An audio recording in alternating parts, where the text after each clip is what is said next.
E aí, galera do nono ano, o professor Jairo chegando para mais uma aula e hoje é a nossa aula de arte.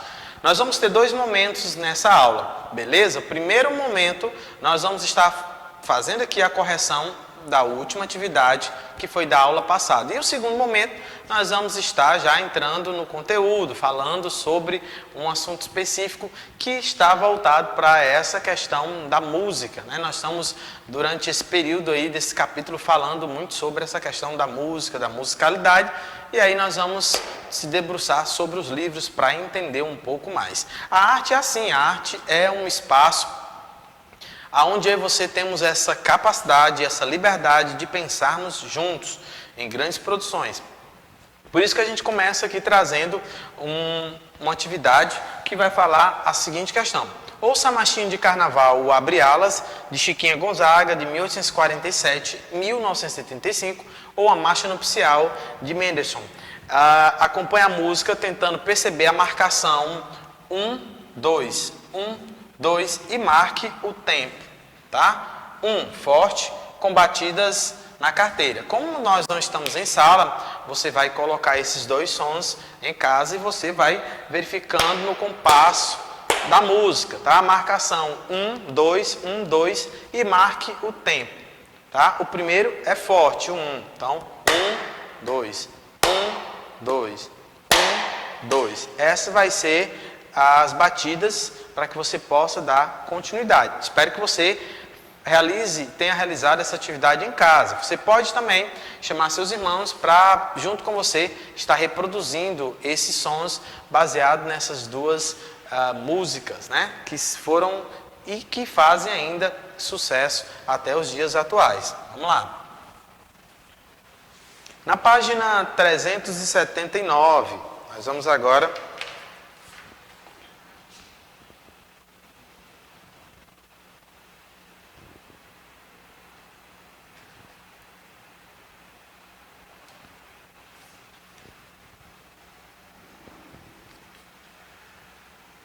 diz assim: observe os compassos e assinale a assertiva correta. Quadro amarelo, o azul e o vermelho. 2/4, 3/4, 4/4. As alternativas dizem o seguinte: A. O compasso que está no quadro amarelo indica que cabem 3 tempos em cada compasso. B. O compasso que está no quadrado azul indica que cabem 2 tempos em cada compasso. E C. As músicas de ritmo baseadas no compasso do quadrado amarelo podem ser tocadas com a marcação de ritmo baseada no compasso do quadro vermelho e vice-versa, pois os dois são pares. E a D, questão D. O compasso que está no quadrado vermelho indica que cabe 3 tempos em cada compasso. E a última, que é a E, diz: muitas vezes, os ritmos dos compassos que estão nos quadros amarelo e azul podem ser confundidos devido à dificuldade de definir exatamente qual deles está sendo executado. Então, vamos lá. Vamos voltando aqui, pode voltar um pouquinho, pode voltar.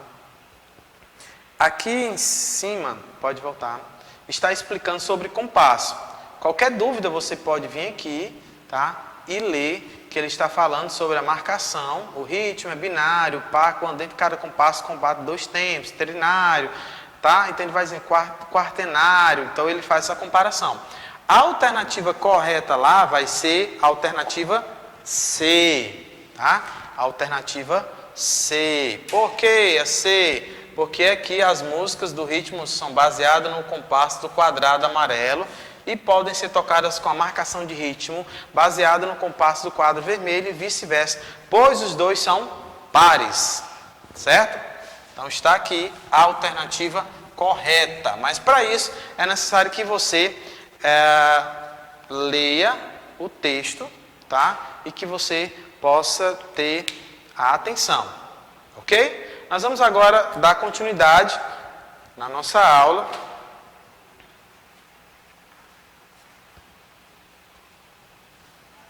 Vamos para a página 369, continuar.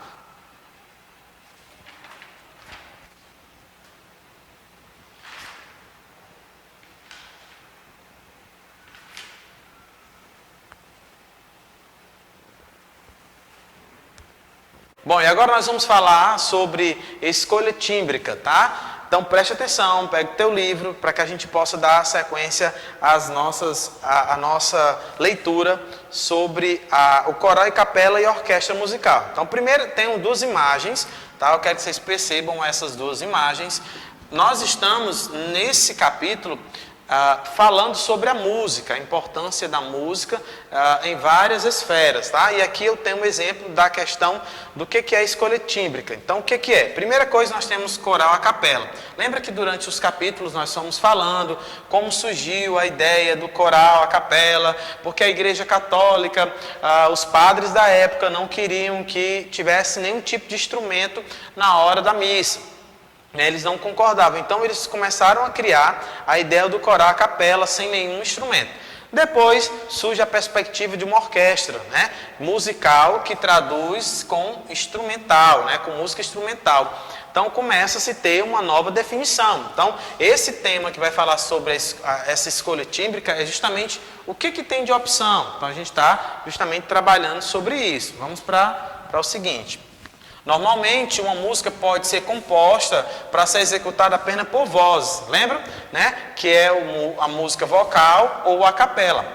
Apenas por instrumentos, musical, instrumental ou para vozes, instrumentos. Música mista na composição de arranjos de uma música. As escolhas de timbre podem ser alteradas, né? Vamos só apagar aqui.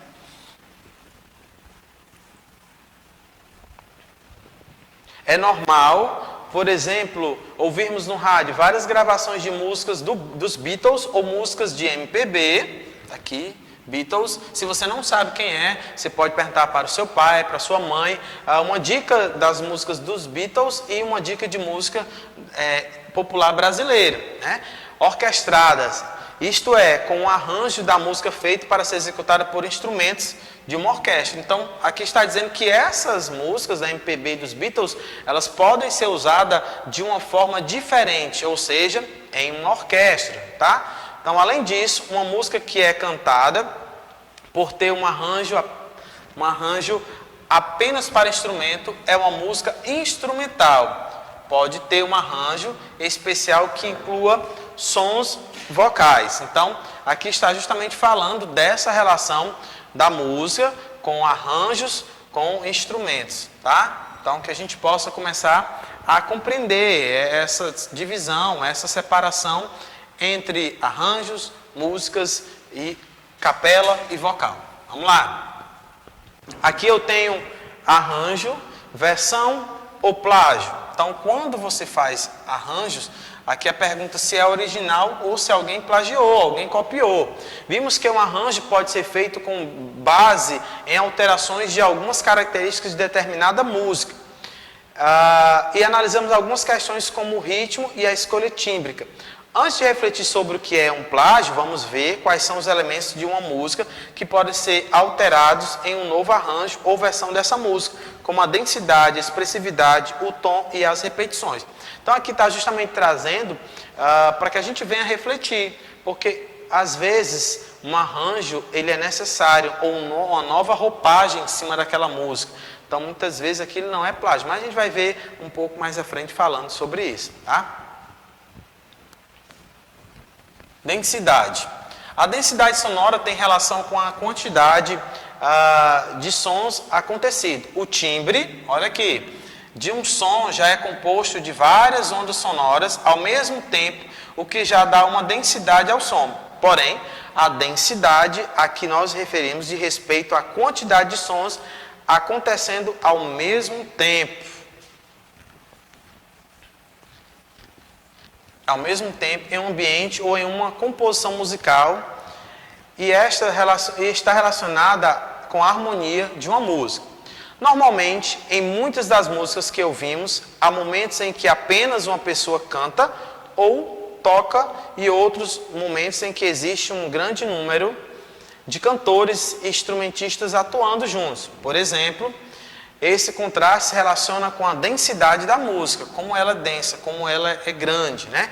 Isso é, com a quantidade de sons acontecendo ao mesmo tempo. Então, quanto mais a gente percebe que tem uma amplitude de instrumentos, a música ela vai ser mais densa. Então, expressividade. Observe as imagens das duas cantoras e imagine a música que cada uma delas está cantando, interprete o texto da música que você relacionou com a expressividade delas. Então aqui você vai ter a imagem de duas cantoras, tá? E você vai estar trabalhando para identificar o que elas estão cantando através dessa expressividade, né? A relação no rosto, né? Que elas estão se expressando com essa relação à música. E aqui a gente tem uma atividade, né, que vocês vão estar fazendo. Pode passar, vamos para a página seguinte. Tom. Vamos lá, nós estamos aqui conhecendo cada elemento que compõe a música. O tom de uma música refere-se à nota musical com a qual se começa a cantar ou tocar. Em um teclado de piano, por exemplo, as teclas começam com sons graves do lado esquerdo.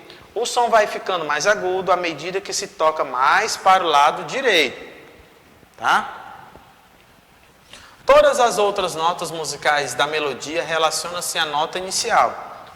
Quando uma pessoa começa a música com uma nota mais grave do que aquela com que o compositor criou a música, dizemos que houve uma mudança de tom no arranjo. Então, as pessoas precisam ouvir, né, que tom é para que elas possam iniciar a cantar. Algumas vezes isso é feito propositadamente para aproveitar a região em que o cantor, a cantora canta mais confortável. Então, por essa razão, que na hora em que o músico, o compositor, ele vai estar lá fazendo o seu arranjo para o início da música, então o cantor ele vai se adaptando qual é a melhor área para ele, para que ele se sinta confortável ou para que determinado instrumento seja executado alcançando todas as notas mais agudas ou mais graves na música, tá bom? Então vai ali se organizando e depois que se organiza, aí sim a gente começa a ouvir a arte do canto, né? Tanto o instrumento que vai estar interagindo com quem está cantando. E essa relação ela é perfeita e chega aos nossos ouvidos de uma forma bem suave. Vamos lá, dando sequência. Repetição. A maioria das músicas apresenta trechos que se repetem durante sua execução. Muitas vezes, esses trechos são partes da letra que se repetem, os chamados estribilhos ou refrão. O refrão é um pequeno trecho da letra de uma música que é reprisada em intervalos relativamente regulares e normalmente apresenta fácil memorização, reforçando o conteúdo da letra da música. Então, é aquilo que a gente vai estar acompanhando nas músicas, né? O chamado estribilho ou refrão, que está lá no meio daquela música que você tanto gosta, que repete várias vezes. Então está contemplado dentro dessa ideia da repetição. Vamos lá, dando sequência à nossa aula. Pode passar. Pronto. Nós chegamos agora ao nosso momento, né? Que é o momento da música. Então a gente tem essa ideia da música, tá? O arranjo, relaciona a relação dos conceitos com a música, tá? Então isso também vai ser uma tarefa que vai ficar para casa, para que você possa estar dentro desse organograma, fazendo essa distribuição da música, como a música se relaciona. Então você vai poder, com o seu livro, estar fazendo essa relação. Então, música, ela é composta pelo quê? Então você vai colocar aqui quais são esses pontos que compõem a música. Então você vai lá no seu livro, você vai identificando e depois nós vamos fazer essa leitura na próxima aula. Eu vou ficando por aqui, um forte abraço para vocês, até o nosso próximo encontro.